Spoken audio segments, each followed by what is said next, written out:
नमस्कार, मैं Chitra Yadav, lecturer costume design and dress making department, राजकीय महिला पॉलिटेक्निक महाविद्यालय अजमेर। थर्ड ईयर के सब्जेक्ट सरफेस ऑर्नामेंटेशन के लास्ट लेक्चर में मैंने विभिन्न प्रकार की एम्ब्रॉयडरी मशीन्स के बारे में जानकारी दी थी।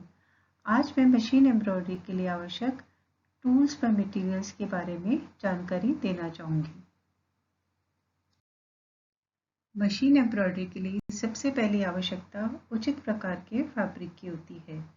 मशीन एम्ब्रॉयडरी के लिए ऐसा नहीं है कि हम किसी भी प्रकार के फैब्रिक पर एम्ब्रॉयडरी कर सकें। इसके लिए हमें परफेक्ट, इवन व टाइट वीव वाले कपड़े की आवश्यकता होती है। फैब्रिक कॉटन, सिल्क, वूल, रेयॉन कोई भी हो सकता है। मशीन एम्ब्रॉयडरी के लिए फैब्रिक के बाद दूसरी मुख्य आवश्यकता स्टेबलाइजर की होती है। इसे पैकिंग भी कहा जाता है। यह एम्ब्रॉयडरी करते समय कपड़े को सिकुड़ने व खींचने से बचाता है। सामान्यतः इसके लिए हम पेपर बुकरम का प्रयोग करते हैं।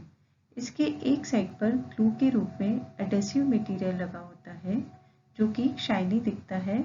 इसे हॉट आयरन द्वारा प्रेस करने पर यह मेन फैब्रिक पर चिपक जाता है और इस पर हम आसानी से एम्ब्रॉयडरी कर सकते हैं। एम्ब्रॉयडरी कंप्लीट होने के बाद इसे हटा दिया जाता है। इसे हटाने के आधार पर इसे 3 कैटेगरीज में डिवाइड किया गया है: cut away stabiliser, tear away stabiliser और वॉश अवे स्टेबलाइजर।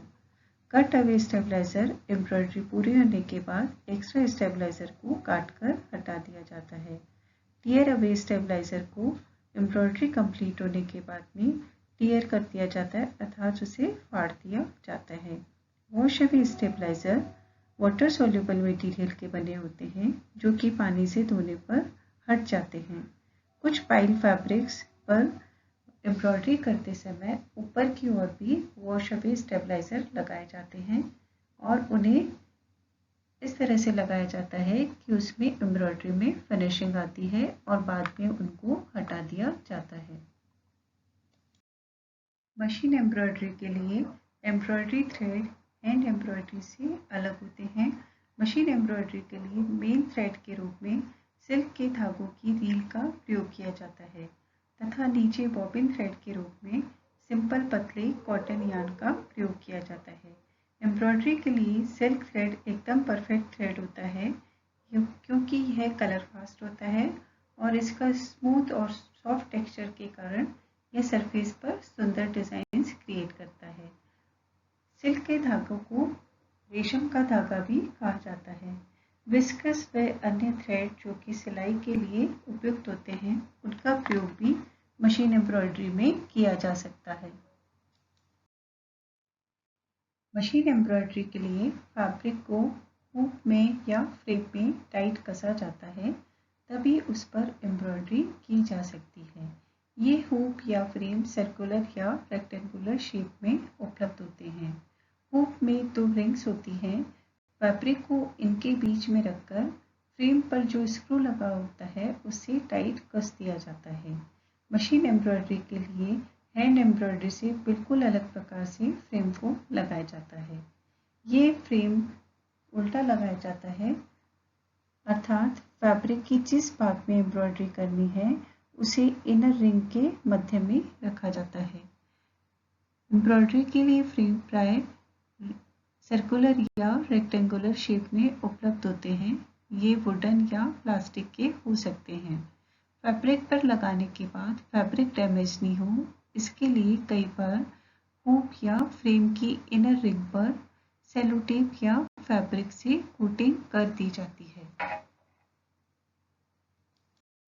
सुई कहने को तो एक छोटा सा टूल है, परंतु यह एम्ब्रॉयडरी या सिलाई के लिए एक इम्पॉर्टेंट टूल है। एकदम परफेक्ट साइज की सुई होने पर ही सही एम्ब्रॉयडरी की जा सकती है। इस स्लाइड में मशीन नीडल का साइज चार्ट बताया गया है कि किस प्रकार के फैब्रिक के लिए कौन से साइज की या कौन से नंबर की नीडल उपयुक्त होगी। नीडल के नंबर या साइज 2 यूनिट्स में अवेलेबल होते हैं: अमेरिकन साइज व यूरोपियन साइज। ये अमेरिकन साइज 8 से लेकर 20 तक के नंबर्स होते हैं और यूरोपियन साइज में 60 से लेकर 120 तक के नंबर होते हैं। ये साइज प्राय निडल के शैंक वाले पार्ट पर लिखे हुए होते हैं। इस चार्ट में जैसा कि हम देख रहे हैं कि फाइन फैब्रिक्स के लिए फाइन नीडल्स का प्रयोग होता है तथा मोटे फैब्रिक्स के लिए ज़्यादा नंबर की मोटी नीडल का प्रयोग किया जाता है। बहुत फाइन फैब्रिक जैसे कि silk, chiffon, organza, vial, fine less आदि के लिए 8 से लेकर 10 नंबर की नीडल्स का प्रयोग किया जाता है। लाइट वेट फैब्रिक्स जैसे cotton, vial, synthetic, Lycra, spandex आदि के लिए 11 से 12 नंबर की नीडल का प्रयोग किया जाता है। मीडियम वेट फैब्रिक जैसे cotton, velvet, fine corduroy, linen, muslin, jersey, tricot net, light wool, sweatshirt net, fleecy आदि के लिए 14 नंबर की नीडल का प्रयोग किया जाता है। हैवी फैब्रिक्स के लिए जैसे डेनिम, कॉर्डुरॉय, कैनवास आदि के लिए 16 नंबर की तथा उससे हैवी फैब्रिक्स जो कि कैनवास, अपहोल्स्ट्री फैब्रिक्स हैं या फॉक्स फर है उनके लिए 18 नंबर की नीडल का प्रयोग किया जाता है। बहुत ज़्यादा हैवी फैब्रिक्स के लिए जैसे लेदर आदि के लिए 20 नंबर की नीडल का प्रयोग किया जाता है। नीडल के डिफरेंट पार्ट्स इस स्लाइड में दिखाए गए हैं जिनमें कि shank, shaft, front groove, point, eye और बैक में स्कार्फ होता है। मुख्य रूप से एम्ब्रॉयडरी के लिए 40 नंबर की राउंड नीडल का प्रयोग किया जाता है, अर्थात नीडल का जो शैंक वाला पार्ट होता है वह राउंड होता है और जब नीडल को लगाया जाता है मशीन में तो जो उसका फ्रंट ग्रूव होता है उसे हम सामने की तरफ रखते हैं।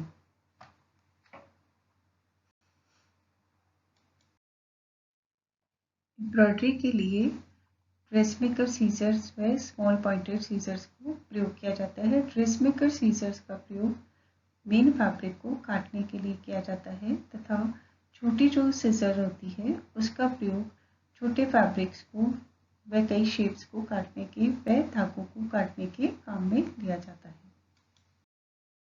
एम्ब्रॉयडरी पैटर्न्स को मेन फैब्रिक पर ट्रांसफर करने के लिए ट्रांसफरिंग मटेरियल के रूप में ट्रेसिंग पेपर्स व कार्बन पेपर्स का प्रयोग किया जाता है। ट्रेसिंग पेपर पर डिज़ाइन को ट्रेस करके फिर उसे मेन फैब्रिक पर रखा जाता है तथा उसके बीच कार्बन पेपर को रखकर डिज़ाइन को ट्रांसफ़र किया जाता है। कार्बन पेपर डिफरेंट कलर्स में अवेलेबल होते हैं। मशीन एम्ब्रॉयडरी के लिए आवश्यक अन्य टूल्स इस प्रकार हैं। नीडल थ्रेडर, नीडल थ्रेडर द्वारा मशीन की सुई में धागा डाला जाता है। ड्रेसमेकर्स पेंस, ड्रेसमेकर्स पेंस फाइन पेंस होते हैं जिनका प्रयोग करने पर फैब्रिक खराब नहीं होता है। थ्रेड कटर द्वारा अनवांटेड थ्रेड्स को काटा जाता है। जब एम्ब्रॉयडरी फिनिश हो जाती है तो जो उसमें धागे एक्स्ट्रा होते हैं उनको काटने के लिए थ्रेड कटर का प्रयोग किया जाता है। मेजरिंग टेप, मेजरिंग टेप द्वारा एम्ब्रॉयडरी के डिज़ाइंस के प्लेसमेंट को नापने के काम में लिया जाता है तथा जो आर्टिकल बना रहे हैं उसका मेजरमेंट लेने के लिए मेजरिंग टेप का प्रयोग किया जाता है। सीम रिपर, सीम रिपर प्राय सीम्स को उधेड़ने के काम में आता है परंतु एम्ब्रॉयडरी में यह कट लगाने व स्टेबलाइजर को हटाने के काम में लिया जाता है। इसे अत्यंत सावधानी से काम लेना चाहिए अन्यथा फैब्रिक में कट लग सकता है। आयरन द्वारा स्टेबलाइजर या पेपर बुकरम को मेन फैब्रिक पर चिपकाया जाता है जिससे एम्ब्रॉयडरी करने में आसानी रहती है। स्टेबलाइजर की ग्लू वाली साइड को मेन फैब्रिक के नीचे रखकर और गर्म प्रेस से उसे लगाया जाता है। एम्ब्रॉयडरी के लिए एम्ब्रॉयडरी पैटर्न्स की आवश्यकता